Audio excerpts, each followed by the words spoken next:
kelor? Ada dong. Jadi, minuman teh kelor ini merupakan salah satu produk UMKM lokal yang sudah mendapatkan nomor izin edar dari BPOM. Menarik ya. Menarik kan? Yuk, ikuti kisahnya. Kalau dengar kata Aceh, apa yang pertama kali terlintas di pikiran kita? Mie Aceh. Ya, kuliner yang satu ini memang sudah mendunia. Tapi tahukah kamu, Aceh bukan cuma soal mie Acehnya saja.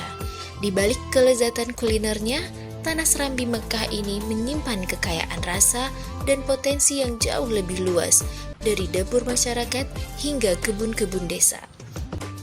Salah satunya adalah teh daun kelor, minuman herbal yang tumbuh dari alam Aceh, diolah oleh tangan-tangan UMKM lokal yang penuh semangat. Nama saya Jos Berli, jadi saya sebagai ketua Yayasan Kamo.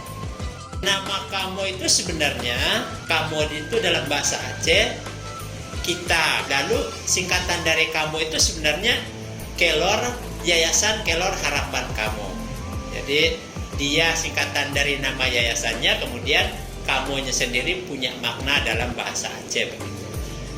Pertama berdiri tahun 2016 di Aceh Jaya, kami buka sebagai CV dalam pengertian bahwa kami ingin membantu masyarakat di Kota Calang di Aceh Jaya. Namun dalam perjalanannya PT itu tidak berjalan dengan baik dan akhirnya buka yayasan yang kemudian tahun 2020 pindah ke Kota Banda Aceh dan memulai serbuk daun kelor dengan produk-produk yang lain seperti teh yang kemudian dapat izin dari POM.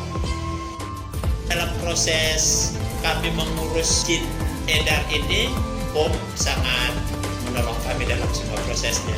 Ya walaupun dalam beberapa momen mungkin ada miskomunikasi, tapi itu hal yang biasa. Dan overallnya saya rasa sampai keluar izinnya, peran POM cukup menolong kami. Untuk teman-teman yang lagi merintis UMKM, ayo kembangkan usahanya dan urus izin edarnya.